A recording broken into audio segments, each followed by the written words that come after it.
I had a friend who was like all about in high school that he was going to be an underwater welder.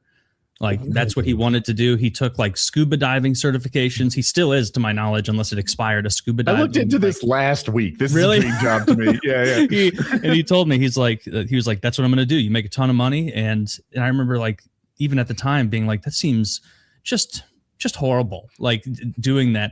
And then that dream died when he talked to one for a while. He like talked to a real underwater welder. And I talked to him about it like months after the fact. And I was like, you still thinking about that? And he's like, no. I talked to someone who did that. I don't think I'm going to do it anymore. And I'm like, what'd he say that like turned you off? He's like, he said it was terrifying. Like he said, like that you're under the sea and it's just beasts abound potentially. You're under the sea. I've seen videos of the guys doing it, and obviously it varies like locations. And this guy, he was down so far that it was black. Either he was welding at night or there was no sun that could get to his depth. Oof. And he's illuminated really brightly, but that just adds more to the contrast of the inky black ocean that he's in. And he's just down there, and you see the the strobe of the welder and everything. And then a big fish like just goes past him, and it was so big, Woody. Now I know that it was not a predatory fish, but it was a big enough fish that if it had been like, you know what, fuck it, and like grabbed, like bit him, it could have taken him away. It was so big. Yeah. I couldn't do it either. And something Woody's the Aquaman of the group. Something about being down there in that inky blackness, not knowing if there's literally a gigantic monster feet away would be so awful. And you're focused on your work and you can't hear anything. Your senses are deprived. No. The part that you guys didn't like is not the part that scares me. Being deep underwater, that's why I'm there. That part I like. What got me was the cold. Apparently, the overwhelming amount of these jobs is in cold water. I'm picturing 18 feet deep. What was it called? Deep sea blue. What was the thing in the Gulf it was a BP? It was a drilling station. Deep blue, maybe, right? I'm picturing that thing's got a leak. It's 12 feet down. They need Woody to come in there and weld up a patch or something like that. So they hire the underwater welder, and it's kind of nice, right? That's not it at all. You are so deep that the travel to like the commute to get 100 feet down and back up without getting the bends is a time-consuming mess. The thing you're wearing is very constrictive. It's not the wetsuit I had surfing. It's some other underwater like metal gear. I don't know what. It's black, like you said. There's no light at all, which is just a lousy, yucky work environment. It's freezing cold. The apprentice period is awful. Just the underwater welders bully you for years and years and years while you like handle materials on deck, for them and like bring lines around and stuff like that. And, the thing I was reading about was like, but once you do get in there and become a real underwater welder, there's a tight knit community of friends who actually have this job. Like, I'm not here for fucking friends. I thought it'd be a good job. Like you could say that about any job. Like once you do become an attorney, you have attorney friends. Yeah. What the fuck? Do you know about saturation diving? A little bit. So they pressurize you, send you down there, and you're breathing heliox down there, so that and so everybody's voice sounds fucking crazy. There's a story about this guy in the North Sea of off Scotland or wherever, somewhere in that area, and there was a big storm, and the way they've got like an umbilical that comes down, and I don't know what the umbilical connects to is called, but it's like a life hatch type thing that they can swim up into a hole that's in the bottom of it and take their masks off and chat, and then they can like go back down and work some more. It's sort of an in-between from the surface and like the work area, and they sort of like umbilical it around to the work areas they need to be at. Well, there's a big storm up top and the umbilical's being drugged. Something about the ship dragged. The ship's stabilizing mechanism is faulty or something. They're being dragged.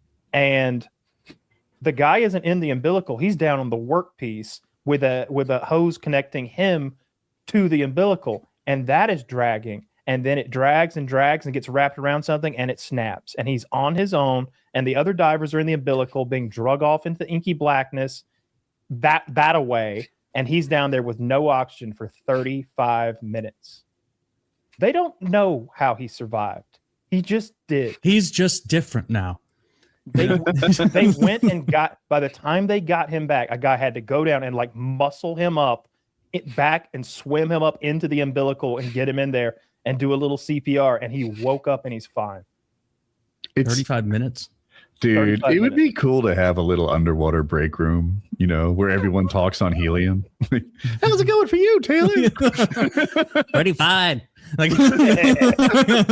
that was really good. Everyone sounds like fucking a dwarf. Yeah, just yeah, that job sucks. All break rooms should be helium filled. That's oh, go ahead. What extreme job does? The kind of job that comes with hazard pay. Which one do you think is the most appealing? Because I think underwater welding is very appealing. I think I don't know about the like death rates, but something about that. I know that I would be scared down there and I'd probably freak out, and I would be, best case scenario, I'm just full of anxiety 8 hours a day. Like, and in the night, I'm going to sleep thinking, I got to go back down there tomorrow. Yeah. The fantasy of it is cool, but the cold, dark, murky water, that's not cool to me at all. So it's a bad work environment. If they got paid big bucks, you know, like you made $400K as an underwater welder with this very rare skill, that'd be neat. You know what's a neat job? The big boat salvage.